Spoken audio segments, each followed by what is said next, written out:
Okay. All right, yeah. So,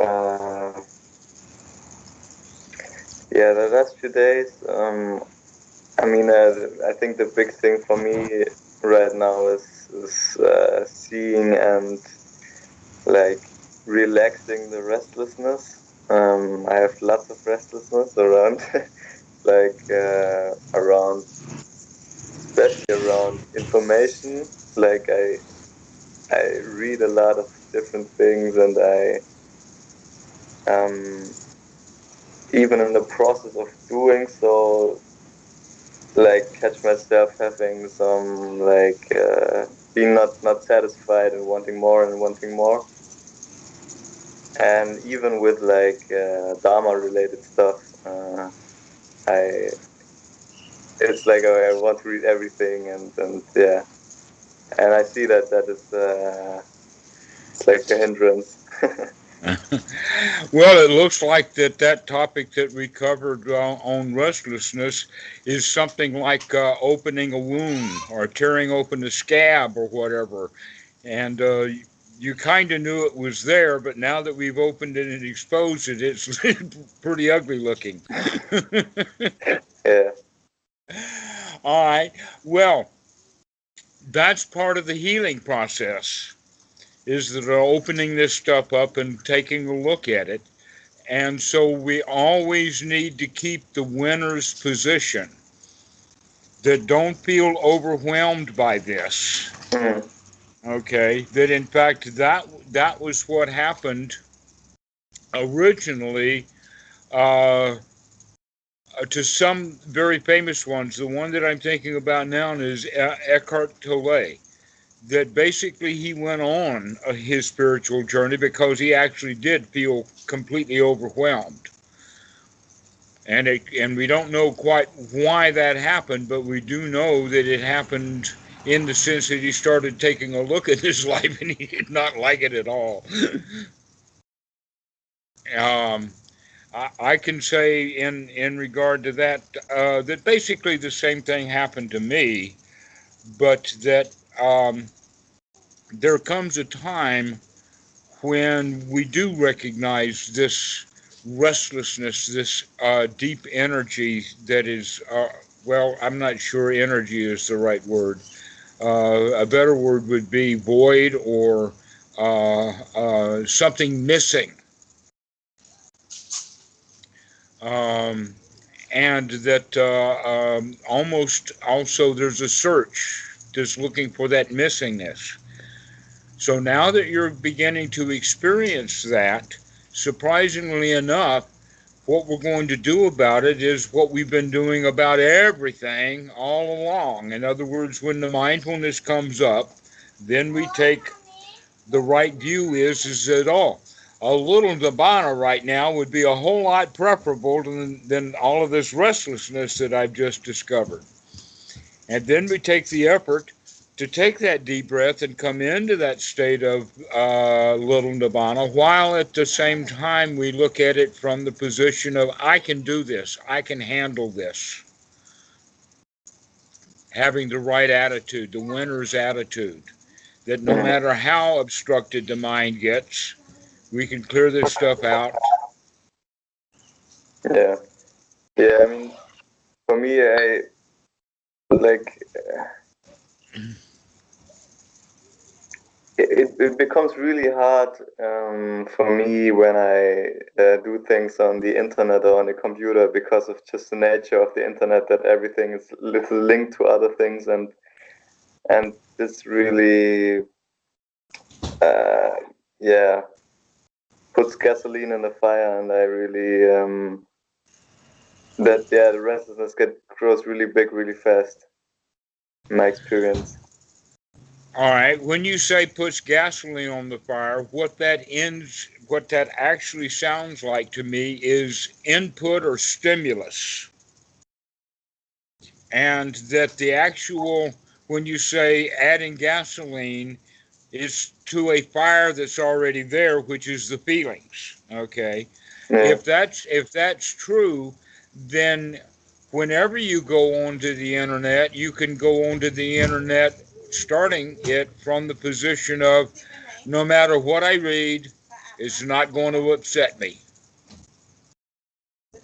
As soon as you feel like you're getting upset with something that you're seeing on the internet, stop it, freeze it, turn it off, put it on a suspension, or close the lid of the computer and take a deep breath and go through our little procedure. And that will help in that place of recognizing. And in fact, this is really good. Most people, I would say, out of the 10 million people that are on the internet right now, less than 100 of us know what you're talking about. Very few people recognize that deep internal restlessness that is there as a seed to give rise to these feelings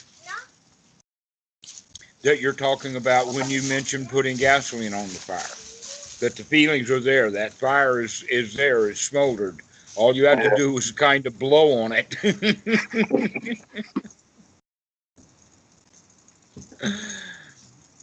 And so, but we have the cure. The question is, how do we know when to apply it? The answer is, the more and more we apply it, the more and more we recognize the places that we need it. And so that's really great. That's, I think, why the Buddha actually talked about the higher fetters, or the Aruparaga, asava, actually. We're about to talk about the Ruparaga in this talk. So the asava in general are what are called the fetters. They are also called, one of the words that they use is canker. But a canker is like a medical condition, like a boil or an irregularity of the skin that needs to be cut out. And that's one of the ways that these things fetters are used. But normally, the word fetter is like a bondage. For instance, a quail would have a fetter if you just merely tied its leg with a string. Right. And in fact, there is a sutta by the name of the simile of the quail.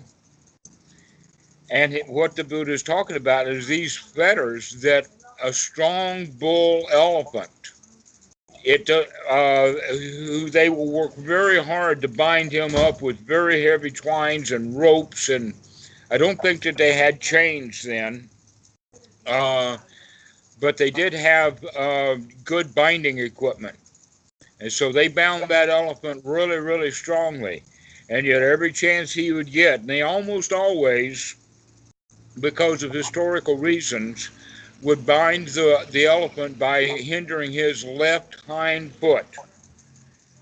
Because most of us are right-handed, so they figured that the left foot was the weakest, and so that's where they bind that left hind foot. But by the way, they don't teach the elephants to write so they can figure out whether they're left or right-handed. They just make that assumption. And so here you have the elephant that they have worked really, really strong. The men have worked as hard as they can to tether that elephant, to put him under that fetter. And yet that elephant, that bull elephant, keeps pulling that leg, jerking that leg, maneuvering that leg, trying to get that leg free, and finally he will. It does not matter how much bindage they put on it. That elephant's going to work his way out of it and get himself free. The quail, on the other hand, all you need is a tiny little string. The tiniest little string will tether that the same way as with a horse. In fact, it's very unusual to see, or not unusual, it's very usual or common in the 1950s when the horse riders would come into town. there were hitching posts, but they would never hitch. All they'd have to do is just drape the line over the thing, and the horse would stay there. Even though all the house, in fact, if the horse got spooked or scared or whatever, he would rear up and leave. But it's the mental bondage is all the horse needs, or that quail. All he needs is that little thread, and he's caught. Yeah. In that same sutra, the Buddha talks about a poor man with a hovel of a house, a hovel of a wife, and a hovel of a life, and he's still attached to it all. And so this is that quality that we get attached to these things as way of doing things. Now, a more modern way of looking at these fetters would be old patterns of the mind that were set up through the programming of our instincts. Yeah. But they're still there, and that the way that we can do it, or let us say, weaken these fetters and eventually break the bond, let us say in the moment, even though we may get bound again, but we know that if we can get rid of it, get free from it one time, we can get free from it over and over again. And so that's why the quality of the statement of no matter how much the mind gets obstructed, we can clean the mind out. We can free the mind of the hindrances and have a pleasant abiding. Yeah. That's the guarantee that actually right there and there, if the student can understand that much, they're getting that kind of benefit before they even start thinking about the Four Noble Truths. All we have to do is recognize that I do not have to be in a state of misery. If I can remember to get out of it, I can get out of it. Mm. And so this is basic instruction, because what happens is with these deeper fetters that we're talking about, is they're deeper in the sense that they're harder to recognize. They're more difficult to see, but they can, under certain circumstances, when things, say, get bad enough. All right, one of the ways of seeing restlessness is by taking all the material items away from somebody, like, for instance, putting someone in solitary confinement, and they'll drive themselves crazy with that restlessness. Okay, and in fact, it's got a name for it. It's called cabin fever. Mm. Have you ever heard of that? Yeah. Yeah, so you get a couple of hunters or a bunch of hunters in a cabin when they're up there hunting, and all of a sudden they have a major snowfall. They get completely snowed in, and the next thing that happens is the people wind up going and visiting that cabin in the springtime to find out that there was some sort of massacre there. They all killed each other. Yeah. So, but that's because of the condition. So these extreme conditions are going to come by from time to time, and the better we have our mind trained, then the better we're capable of managing those stressful situations. And we've got a lot of examples. One example is being handcuffed, sitting at a table in an empty room with a huge glass wall, and then the door opens and two cops come in. How do you feel?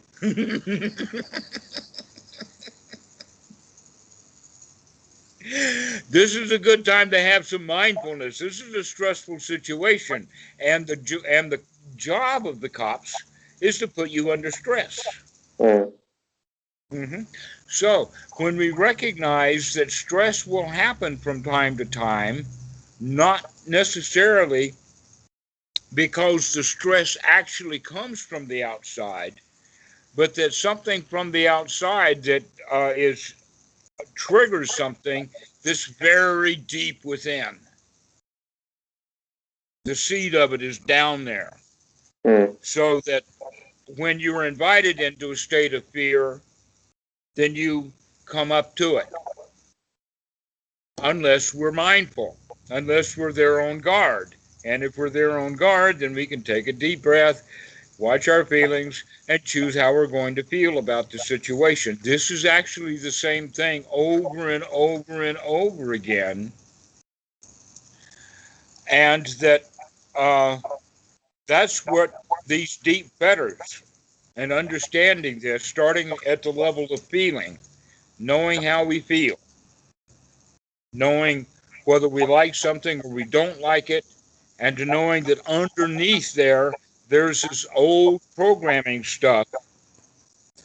Now, down at the bottom level of it is a thing called Ruparaga in Pali. Ruparaga, Rupa is actually physical things. We use the word Rupa in the sense of a Buddha Rupa is a Buddha statue. Okay, so we're talking about physical existence. And that the raga at this level is a deep need for physical existence. You could go so far as to say that this is, in fact, the Buddha's definition or label of the self-preservation instinct itself. That quality which tries to keep us alive no matter what. All right? And this quality that tries to keep us alive no matter what means that we'll use any part of this programming that we need in order to maintain this thing that's going. Last time we talked about conceit. All right, and that one of the things that I didn't tell you that I wanted to cover on that, because it's kind of germane here, is that there are several suttas. I think all of them that I know of are in the Anguttara Nikaya, where someone will come into a group in front of the Buddha or be in conversation with the Buddha while other people are there, and in that time he will make some sort of statement like, I no longer compare myself to others. And then later in the sutta, perhaps after that guy leaves the situation, the Buddha will then announce that that was a lion's roar. That we can come to the position that we know for sure that no matter what happens, I'm not going to compare myself with others. That lion's roar is then worthy of an announcement. But in this regard, you can see that it was so, let's say, surreptitious or ordinary in its statement that the Buddha had to explain to the crowd what it meant. All right. And so this is a really good understanding or a definition that when we can get to the point that we're no longer interested in comparing ourselves with others, that we're absolutely satisfied with the way things are right now, then that's when we can come to that state that, okay, this is where things are getting right down to the edge. This is a lion's roar, is to say that I'm not comparing myself with others anymore. And part of that quality that we talked about last time is, well, look at my field of choices.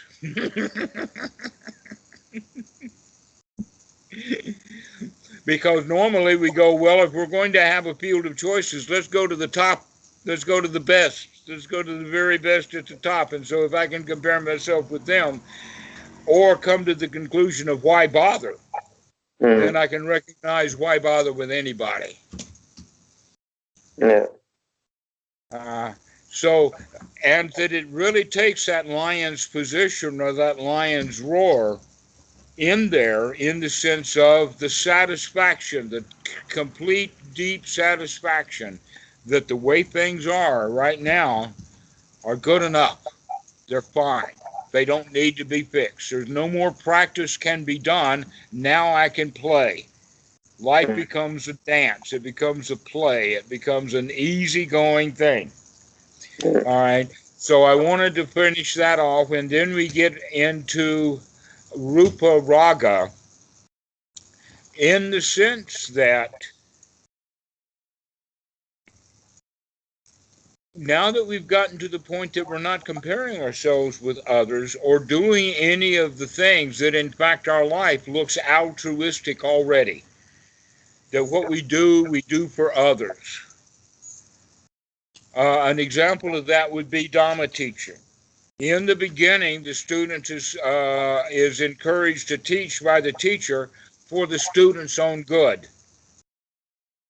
But eventually, the master teacher or the old teacher, he teaches because it's good for the student. No longer interested in gaining benefit because he's got all the benefit he needs. He's got it. Okay. So at that position, then, this life force, this state of being that for most individuals, this primary thing that comes out for the self-protecting mechanism, we recognize that that can be controlled completely mentally. And that there is another, let us say, equal and opposite force within us that's buried just as deep and comes out, but it almost always comes out in these spectacular big waves where we can see them. But later on, we begin to see it more and more and more. Okay, now what I'm talking about now, the Pali word for it is Aruparaga. Aruparaga, in this sense, is almost the exact opposite of the self-preservation instinct. Now, many modern Pali students and even lexicons will make the mistake of putting the emphasis on that A for Ruparaga incorrectly. All right. One of the ways that they do it is by saying that it's not Ruparaga, it's Aruparaga, which means then that they talk about it that now the clinging is for fine material existence, going to heaven, going into jhana states, and things like this. Those are the two things, by the way, that are normally mentioned, or going into celestial worlds, but living in a body that has no body to it, that it's pure consciousness, all right? And some people, they say, this becomes a lust later in their development. The answer to that is, I've never seen anybody under any circumstances ever express it that way. Okay, that in fact the jhana dudes who can do the jhanas and sit there in the Burmese monasteries meditating 10, 12, 14 hours a day are doing it because they can, not because they want to learn how.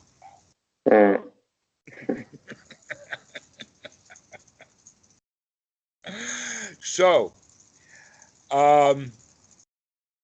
there must be something else going on. And that is that we can take this A or not and look at it differently.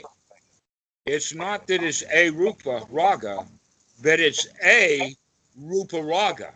In other words, it's the exact opposite of the self-preservation instinct. So right, now how A is not when Rupa is body, right? And A is not body, or the okay. Right, the word, the letter A or AN in the Pali language means not. Okay, yeah. Okay, so atta and anatta. Yeah, okay. Okay, or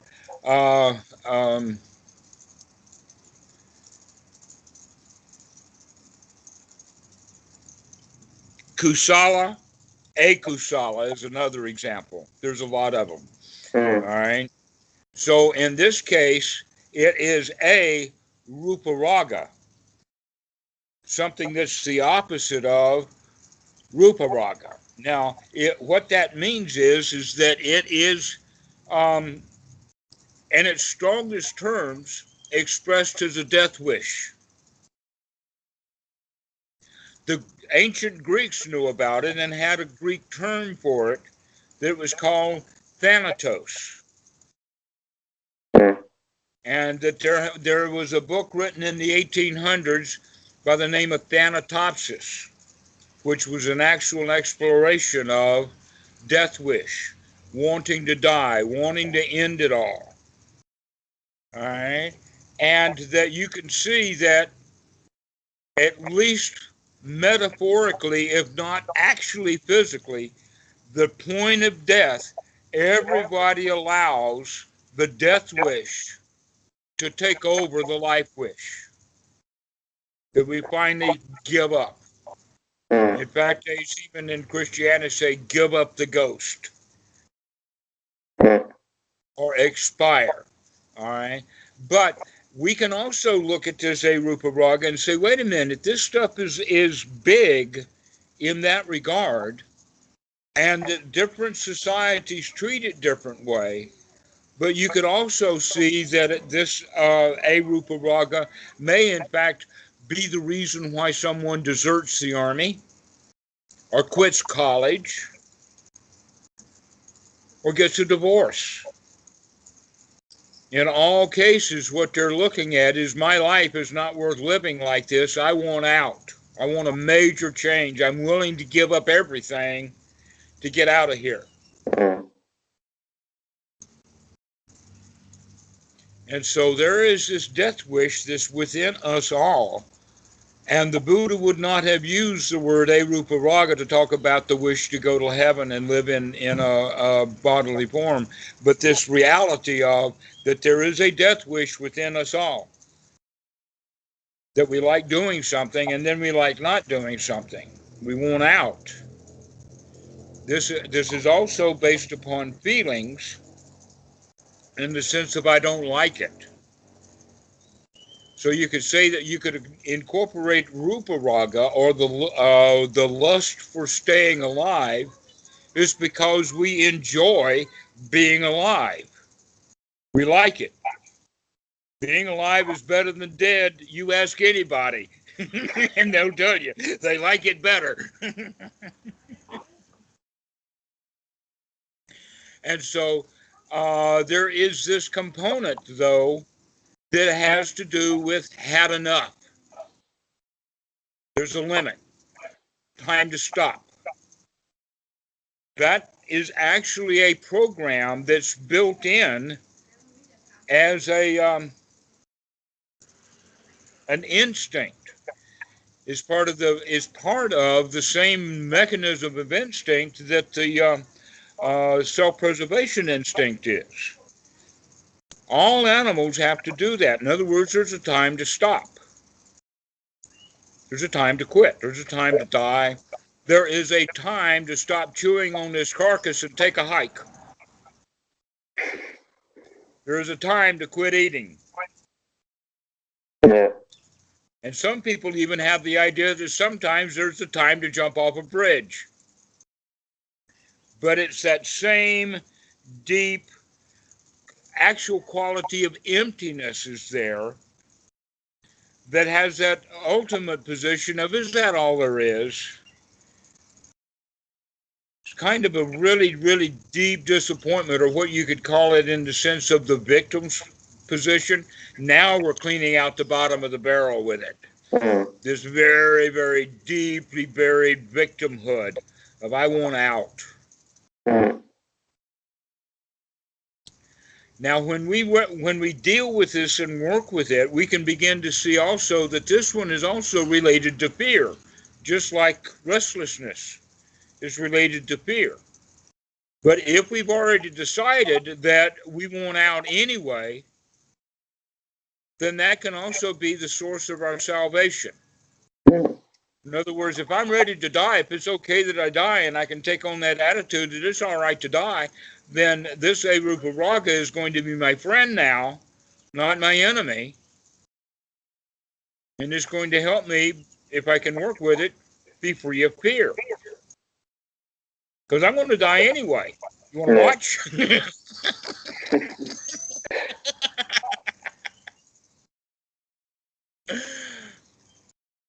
That in fact, this is an important thing to begin to understand is that in the West, they only look at the value of the life force, and they don't want to look at the value of the dark or the quit or the I want out of it or the opposite of that, the death wish. And then our society supports us in all kinds of ways of go for staying alive, and nixay on the dropping out.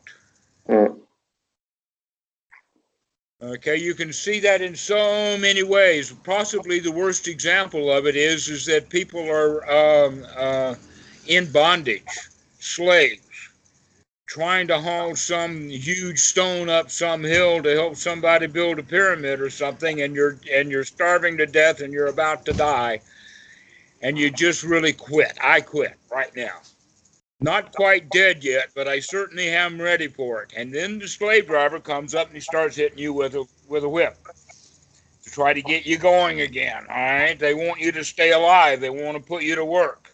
All right, that mentality that little image that I just showed you is a way that we all think sometimes, because that's in fact the way society treats every individual person in there. In other words, the society is there to exploit you. And so the question is, how can we quit society without quitting death or without being dead? How can we get out of it?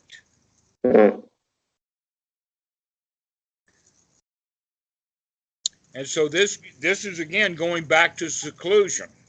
That in fact we can see this Aruparaga, this death wish, is also a wish for seclusion, to get away. Not necessarily get away from it all in the sense of being dead, but just getting away. Have your own world, have your own space. Now, there's an interesting thing that has happened over the centuries in the monkhood, where basically what it looks like that has happened, I haven't got any evidence, real evidence over the long period of time, but I do know that in my lifetime I have met and seen a lot of really old senior monks get really, really old and really, really senior and really will not die. They just get old and old and old and old. I think the last time I saw Achan Panyanandi was 97. The last time I saw my Upajjhaya, Kesatero, he was 107. Okay. But what will happen to all of these monks is that the body will in fact start to deteriorate, eventually getting to the point that the man cannot walk anymore, and still the body's life force is there. And so what that means in the old years and throughout all of the ages is that these old monks will need an attendant. And when the compassion for the attendant outweighs the life force, then the death force or the death wish can take over, and the old monk is actually dying to do his attendant a favor.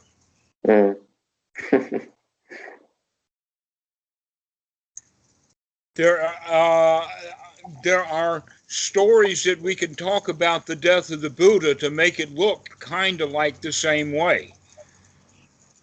There is a very, very reasonable reason to say that the Buddha died and gave his life for Ananda.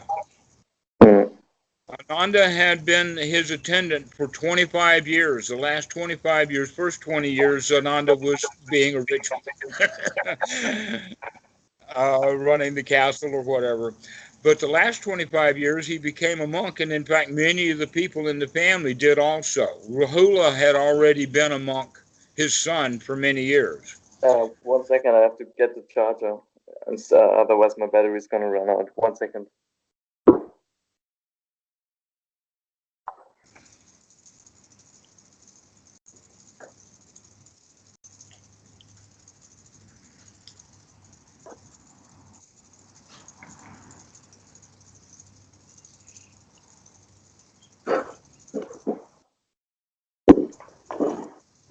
All right. Okay. And so the story is that he ate something that was prepared by a layman who was kind of out on the road. And when he knew the Buddha was here, he invited him to lunch and he ate. The Buddha did not die immediately. It took a long, long time. And in fact, it looks like it may have been on the third day after he had that last meal. Ananda was still believing in magic. There's also another sermon that's a twin to this as part of it, that the Buddha was actually trying to teach Paticca one last time to Ananda, and Ananda still couldn't get it. He still didn't get it. He still was so strongly hung up in his rebirth and reincarnation and magical viewpoints. And one of the possible ways that he could have managed, the Buddha could have managed, was by sending Ananda to another teacher. But the deal that they made in the beginning is that the Buddha could never send Ananda away, that Ananda could always stay right there with the Buddha. So the only way that the Buddha could get away from Ananda so one of the other teachers could whack him is by the Buddha Xing himself and dying. Well, many of the old monks had already died. Sariputta had died and Mahamangala had died and all of that. Well, Mahakassapa was still around. And Mahakassapa decided that they were going to have a major event to where all of the arahats would collect together and do all the reminiscing together and get as much of their information together to try to remember and put together and to bring all of the stuff that they had written down. Now, they were certainly writing things down, but not everything. In fact, the Sutta Nipata, the Taragita, the Taragatha, and the Udana look like that at least pieces of it were done immediately after the death of the Buddha or during the lifetime of the Buddha. So Mahakassapa would not let Ananda in the meeting because he did not have the right answers. He did not know the passwords. He couldn't answer the questions, and he did not get in. Well, this conference took about 3 months after the time of the Buddha's death, so it wasn't necessarily that Ananda just laid down on a pillow and the awakening happened. He probably laid down on a lot of pillows doing a lot of thinking about why Mahakassapa wouldn't let him in. But finally, Ananda figured it out. He had already heard it all before, but then he put it all together to realize, oh, I'm a process, huh? I'm not a being. So that's the story there, too, that you can see that out of compassion. Now, there's a lot of different ways of looking at it. I can know that somebody can hear this and say, oh, that didn't happen that way, and he's got his own story. But this is a good way of looking at it, that the Buddha did that out of compassion, but for sure, he was fearless. That he was not afraid of death at all. And so this is one of the aspects of being a lion, is by being fearless, knowing that we can actually control at the right time when the going gets really, really, really tough. I can still manage these two deeply buried issues inside the Ruparaga, the instinct for staying alive, the self-preservation instinct, and this death wish. It's always going to be there, ready to spring into action when it's needed. And it almost always is associated, one with good feelings and the other one with bad feelings, and fear and ignorance and not knowing what's going on. So you can see where these deep things are all interconnected. So deeply interconnected that the fifth, the fourth, the fifth, the sixth, the seventh, the eighth, and the ninth fetters are all this one thing that's buried in this thing called the self-preservation instinct. Yeah. Yeah, I can. I mean, you can all. I can always see in the restlessness how it's like has some connection to mana and some connection to wanting something. Yeah. Right. And it always comes out of the existential life position. Are we a victim or are we a lion? Mm-hmm. And if we do any movements or gestures at all of how am I doing, Daddy, then that's the victim's position. In fact, here's a secret to it too, and that is any lie that we tell, any deliberate lie that we tell is told from the victim's position. Cannot be told from lions do not lie. They don't have to. Completely willing to take responsibility for wrongdoing, and we do take responsibility for our wrongdoing because we want to bring that wrongdoing to an end. We don't want to hide it. Mm-hmm. Okay, so now we have covered Ruparaga and Aruparaga to recognize that there is a death wish in there and that it runs our lives, especially if we make big decisions like quitting college or deserting the army or whatever like that. And we do those kind of things completely ignorantly, causing a great deal of damage in our lives. But if we can become aware that that death wish, that I want out of here mentality, that same thing, by the way, that is in operation when we finish eating. There's two ways to, well, actually, I have a third. There's two ways of finishing a meal. One is that you eat everything that they gave you, which means no Ruparaga or Aruparaga came in.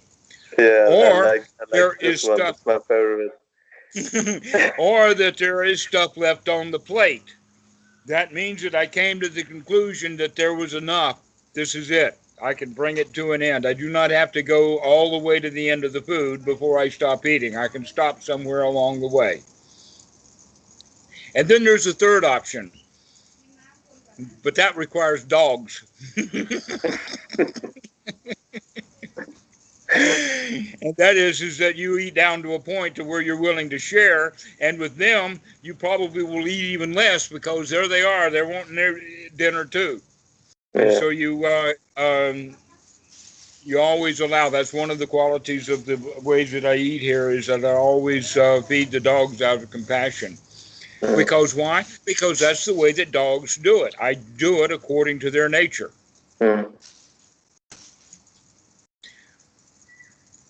And so you can see in that way how also the concept of compassion can be worked well within this concept of Aruparaga, time to quit, so that others can have their share.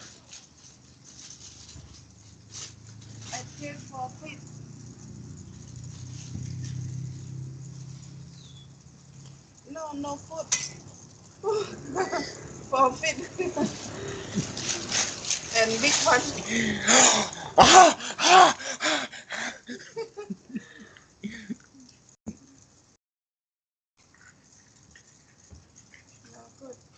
No good, huh? Yeah. Hi, Naima. Hotel. Oh, from the hotel. Okay. Where are you going to take that, Fred? ท่าเรือทะเล Tele. Oh, to feed the fish? Oh, okay. All right.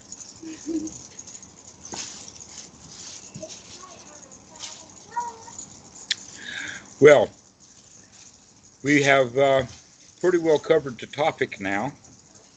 Do you have any questions about it?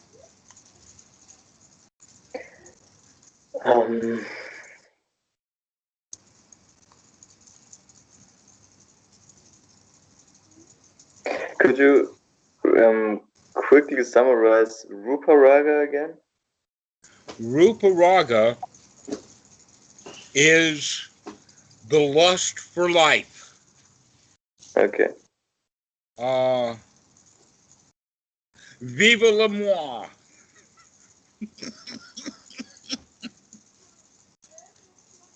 Does that sound Frenchy enough?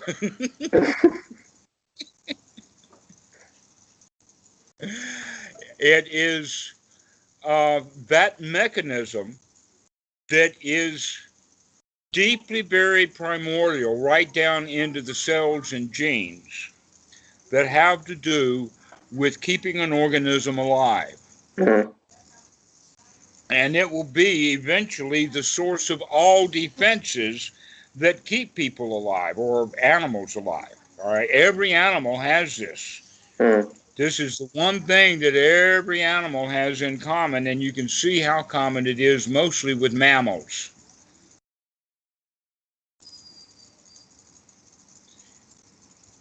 But in fact, if you look at snakes, if you have a snake, they have it too. All right, it's the desire to live, and in that regard, it's closely related to the desire to feel good, the desire to like things. But the desire to like, or the feeling of liking, grows out of this mechanism of Ruparaga, Aruparaga. That's where these feelings arise out of it. But it's buried so very deeply, right down into the genes, into the DNA, and it is expressed chemically in the brain. Okay, with the relationship of dopamine and serotonin and other brain chemicals. So if one person is in the habit of developing one kind of chemical over all of the other kind of chemicals, then that means that he has a certain habit pattern of behavior that everybody can recognize, but that nobody knows it's because of the chemical stew that he keeps manufacturing over and over again in the brain. That in fact, the static mentality is that they would call it a chemical imbalance, almost as if the brain is chemically imbalanced all the time, rather than on a regular basis when something is triggered, we manufacture these chemicals because that's the only thing we know how to do when those things happen. Okay. All right. So it is the basis whereby all feelings arise. All right. Yeah. Okay. It's the underlying or the most basic of all of the instincts. The instinct to keep the organism alive.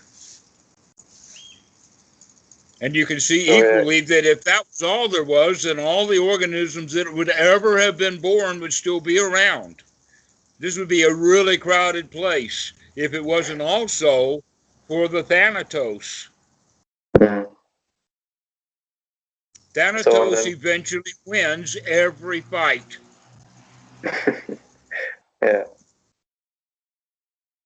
Okay.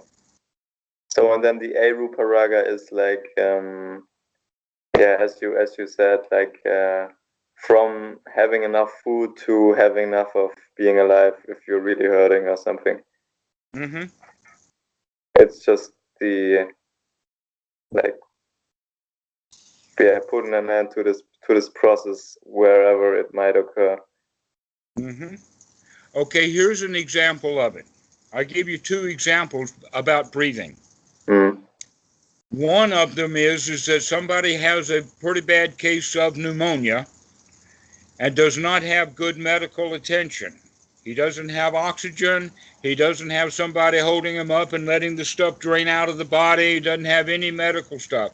What happens is that normal breathing or light breathing is not enough because the lungs have been filled with fluids. Mm. Even though the chest is going up and down, there's no real breathing going on. All right? If the person knows this, he can intentionally deep breathe. But the normal thing that will happen with that is that, in fact, it's really weird.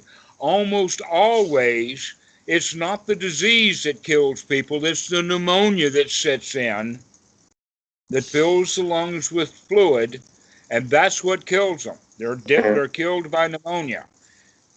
It may have been tsetse flies or whatever, but it's the pneumonia that kills them. And they do it because the body is not breathing well enough, but it's too much work to breathe. It's really a lot of work. But if you know this, then you can consciously breathe. You can actually do Anapanasati long breath. And by doing that, it will start to force that mucus and that fluid out of the body. Mm. But it'll take a while to do that. Maybe 24 hours of it gets really a lot of work. Right. How strong is our ability to do that before we finally says, this is too much, I give up? Yeah. Another example, same situation, except now you're Jesus Christ hung up there on the cross. It's exactly the same thing. Now we're strung up like that and we're bent over, and it's just too much effort to get a good set of healthy lungs to work when there's so much weight of the body the way that it's hanging, making it really, really difficult to breathe. But if old G's up there says, hey, I can breathe through this, let me take one more good breath, one more good breath, one more good breath, then he might in fact survive. Mm. But most people will do what? The word is what? Give up. That give up, that's thanatos. Mm. The death wish. I've had enough. Mm. Okay. So now we have by the way, many cultures treat thanatos in a completely different way. I'll give you two examples, the way that the Americans do it and the way the Japanese do it. Because the Japanese have that idea of honor, bushido built into their society, that really, if I've really screwed up, there is nothing left to do except to honorably do the right thing. Americans don't have that. They're willing to go to jail and sit there for years planning their next robbery.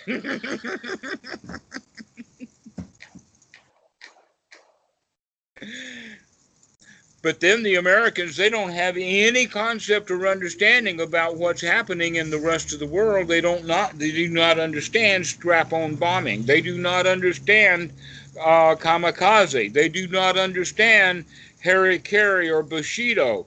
They just don't, because the whole way in the West is to think about, oh, we got to stay alive. In fact, the doctors, they want to keep you alive in the hospital because they can't make money off a corpse. Now the mortician gets the money. So the doctors want to keep everybody alive, and it doesn't matter what's left alive. Anything at all in there that's alive, we're going to keep it alive because we can keep our paycheck coming that way. The priests are the same way. They also want to keep you alive. They don't want anybody checking out, because the priest cannot make any money off of dead people. Except for the one-time shot of a funeral. After that, they're worthless. So there's a lot of social stuff built into the Western mentality that don't, let us say, allow the society to take out the trash from time to time. And so Western society keeps cluttered up with old farts who shouldn't vote. Sorry, that's a confirmation bias on my part. Being an old fart, you know.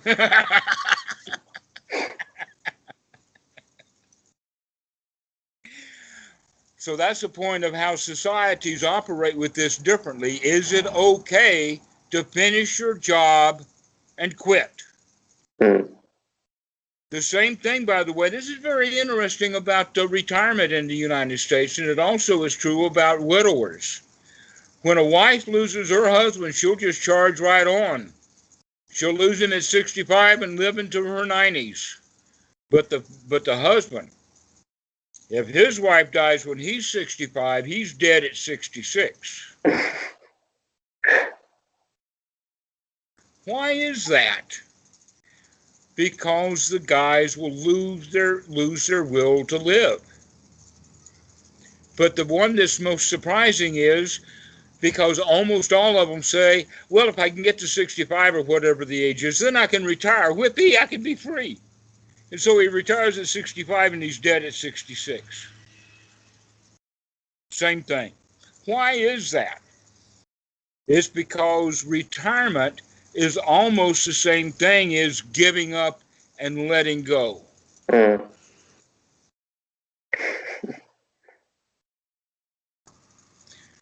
Now, these are all examples of doing it ignorantly. Your job is to remember what I've said so that when the time comes, and it will, you can do it wisely. And knowing that this deeply buried and almost never active, but when it is, it's so powerful because it's the thing that eventually takes over.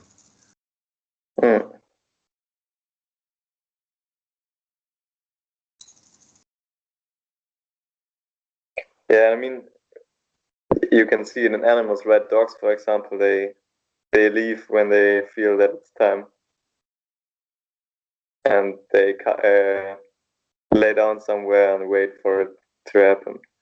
Mm-hmm. That's right. That's very interesting that you're saying that. It happens, I think, in general. Everybody will know when it's time to go. When Thanatos actually comes to your door, when death comes, it comes in the form of Thanatos, and we all know that this is it.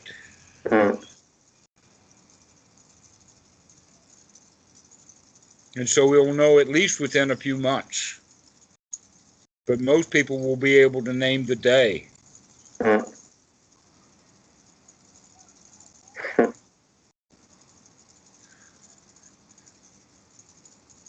So the last thing to say about it is that Aruparaga is not a wish for something.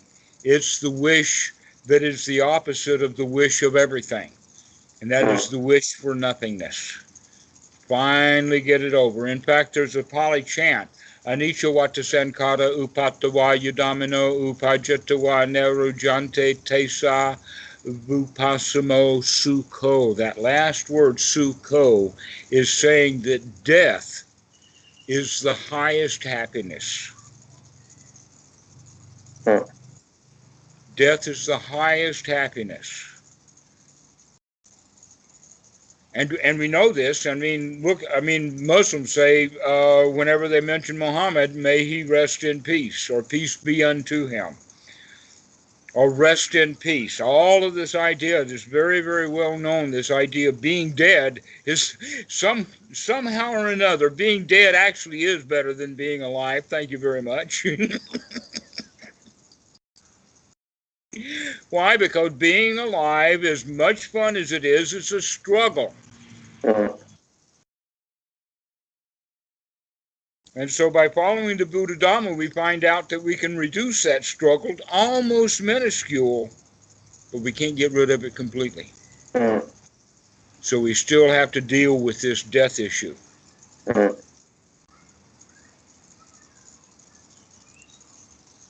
Okay.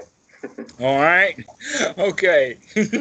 Let's end this on a high note then. Yeehaw! We figured it out. Yes, because this is really liberating. It's liberating to know that it's going to happen and that I can control it. That it's better to have a conscious death. Here's an example of that. One last thing. And that is somebody's in the hospital. The doctors are working really hard to keep her alive. All of her family is there saying goodbye to grandma. And she's saying there, okay, I'll be okay. I'll be okay. And everybody says, all right, Granny, we'll see you next week. And tomorrow she's dead. Wouldn't it have been much better if Granny could have had everybody and had a goodbye kiss with all and say, this is time now. I'm glad I've got you all together. I'm going to give you a show tonight.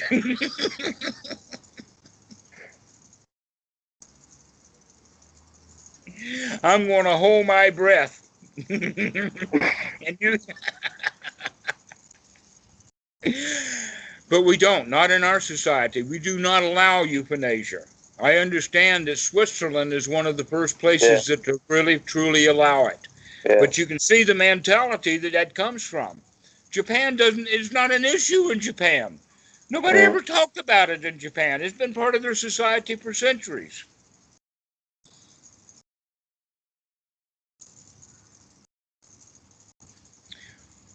So that's another thing to think about. What kind of death do you want? Because if you figure out what's a good death, then you can plan on it in advance. But the Western mentality is we're going to postpone death as long as we can, so whenever it comes, it's always a big surprise. It always catches them unaware. But by being able to plan for it, becoming knowledgeable, becoming wise for it, we can make sure that we're ready for it when it comes, and we can meet it happily. That's our last little Nibbana, only this one is so big that it's called a Mahaparinibbana. And we go off happily. All right. All right. So I'm going to leave you now. The Ruparaga for this Skype call has finally arrived. All right, Ferdinand, we'll see you soon. Yeah, see you soon. Thanks. Okay. Bye-bye. Bye-bye.